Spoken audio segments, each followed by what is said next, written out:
Halo, apa kabar Anda semua? Pagi ini saya akan ngajak Anda naik gunung bersama Bung Rocky Gerung, karena Bung Rocky Gerung sedang di atas gunung. Itu ya Bung Rocky ya? Wah, ini asik banget nih kelihatannya background-nya. Ya, ini gunung nggak tinggi-tinggi amat. Cuman ini di Gunung Pancar. Jadi tadi pagi saya jalan ke sini hiking itu pagi-pagi lihat matahari. Nanti beberapa subscriber Ya, tertarik naik gunung bersama Anda perlu diajak yes. jalan nih ya, Bung Rocky ya. Mari berzoom ria. Waduh, ini jangan muter-muter terus, nanti stop dulu sebentar, jangan diputerin dulu sebentar. Nah, Ya, oke. Bung Rocky, kita Yang sekarang muter-muter otak kuasa. ya, sekarang kita ajak Anda ngobrol. Kan beberapa waktu lalu soal Palestina. Yang kita khawatirkan itu imbasnya ke Indonesia. Ini kita dengar kabar baiknya. Palestina itu sudah ada kesepakatan gencatan senjata dengan Israel.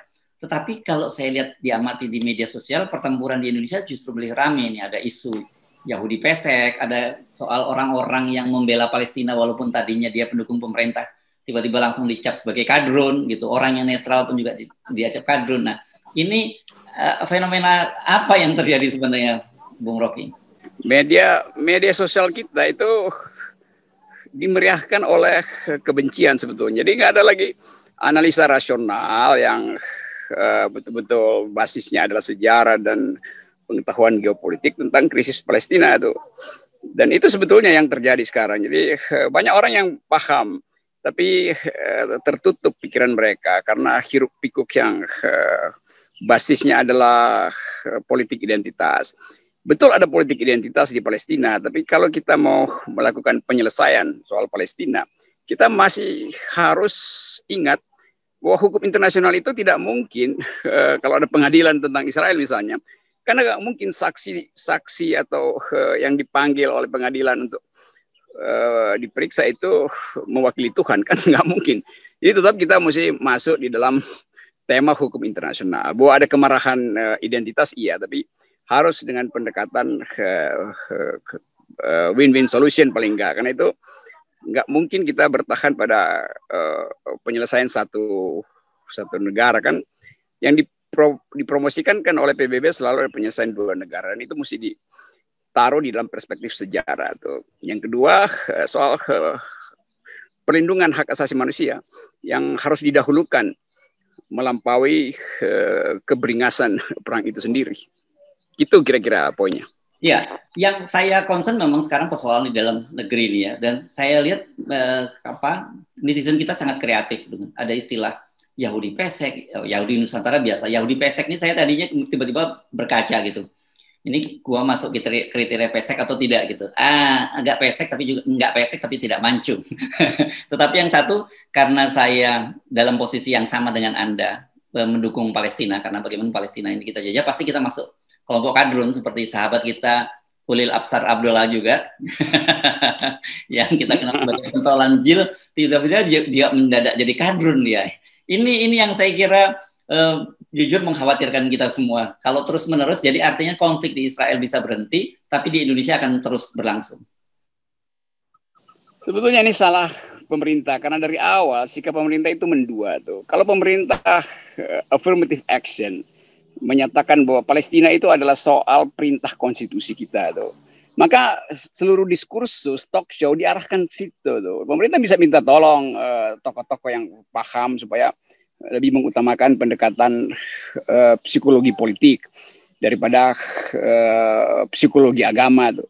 Tapi karena pemerintah juga gagap dalam membuat proposal, ya akibatnya begini yang terjadi, lebih beringas sebetulnya penonton daripada pemain gitu kan. Nah, kalau misalnya keadaan semacam ini berlanjut, lalu kita kehilangan perspektif akademisnya tuh. Padahal tetap kita tahu bahwa kita marah karena Israel menyerang Palestina tuh. Tapi kemarahan itu kan mesti dituntun menuju perdamaian itu. Kalau enggak nanti mata ganti mata, gigi ganti gigi, lo punah. Bangsa Palestina punah, Israel juga nggak punya lawan lagi tuh. Padahal Israel itu hidup kalau dia ada lawan politik. Jadi sebetulnya kita mesti membiasakan melihat konflik itu. Lalu orang menunggu hasil pemilu nanti 22 Mei di Palestina, dan makin terbuka pengetahuan kita, Kalau kita terangkan bahwa faksi-faksi di Palestina pun itu bersaing antara Hamas dan Al-Fatah itu dari awal. Tetapi justru karena ada peristiwa yang dramatis dan betul-betul membuka mata kita, yaitu agresi Israel, maka faksi itu bisa bergabung demi kepentingan politik, bukan demi kepentingan agama sebetulnya.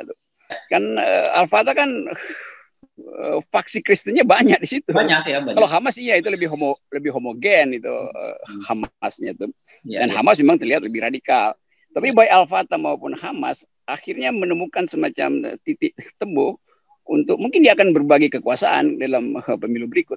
Dan itu adalah proposal untuk Israel. Israel tetap berupaya supaya jangan terjadi persekutuan antara Al-Fatah dan Hamas. Itu sebetulnya yang akan terjadi.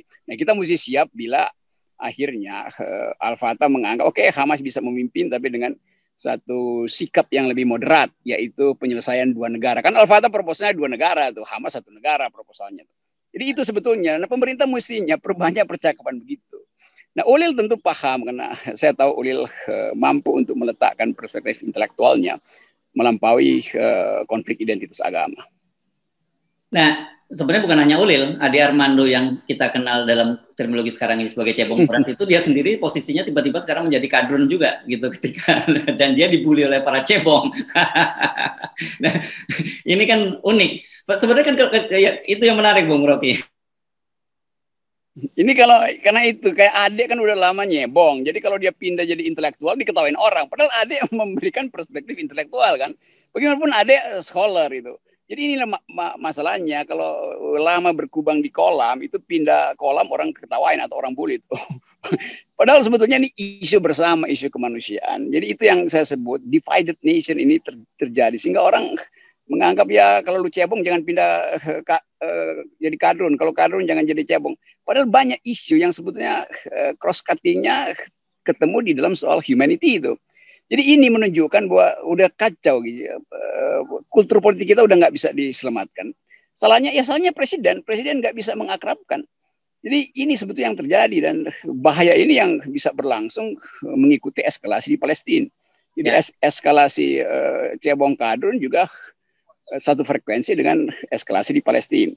Nanti kita ada kebingungan kalau terjadi perdamaian di Palestina lalu bingung penonton Indonesia bingung kan. Jadi itu pentingnya walaupun ada kemarahan politik tapi akal kita mesti betul-betul bersih melihat problem Palestina itu sebagai problem kemanusiaan. Nah, sebenarnya kalau kita mau cari persamaannya antara Indonesia dengan Palestina ini kan ada mirip tadi, ada penyebut ada Fatah, ada Hamas gitu ya. Satu Hamas. Dan kemudian yang satu Islam, yang satu lebih sekuler lah gitu kan. Sama dengan kita lah, nasionalis dan sekuler. Dan kemudian mayoritas di sana memang Muslim. Seperti kita juga kan begitu sebenarnya peta demografisnya kan seperti itu ya. Peta demografis dan politiknya sama. Nah, tetapi menariknya di sana kelihatannya mulai mendapat titik temu dengan adanya musuh bersama Israel. Lah kita ini sebenarnya juga ada musuh bersama, krisis ekonomi, Covid dan sebagainya. Mengapa kita tidak bisa menyatu seperti mereka? Gitu. Apakah kita lebih rendah kadar intelektualnya kita dibandingkan dengan bangsa Palestina? Rasanya begitu.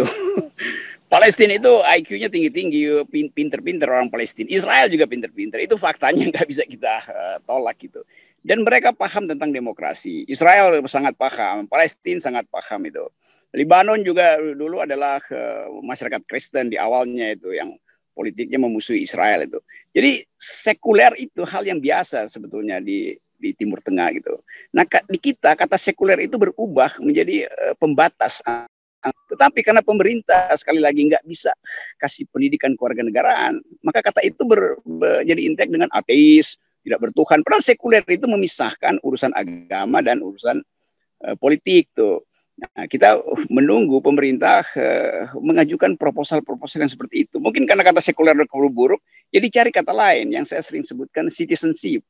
Jadi kewarganegaraan itu kan nggak berdasarkan agama, berdasarkan terhadap apakah saya bayar pajak apa enggak, apakah saya taat hukum apa enggak. Itu isinya kewarganegaraan kan. Ya. Nah ini sebetulnya gagalnya pemerintah menghasilkan ide citizenship membuat pembelahan politik itu makin dalam.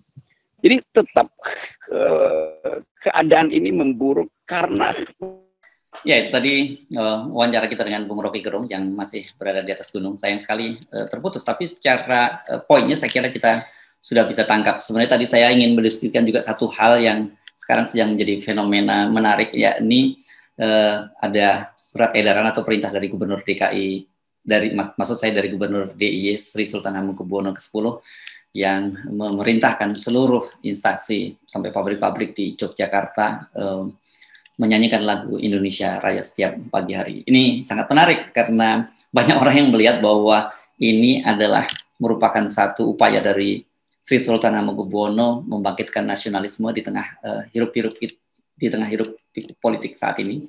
Tapi ada juga yang melihat bahwa ini kelihatannya perlawanan secara perlawanan dengan cara Jawa yang dilakukan oleh Sri Sultan berkaitan dengan maraknya tenaga kerja asing terutama dari Cina.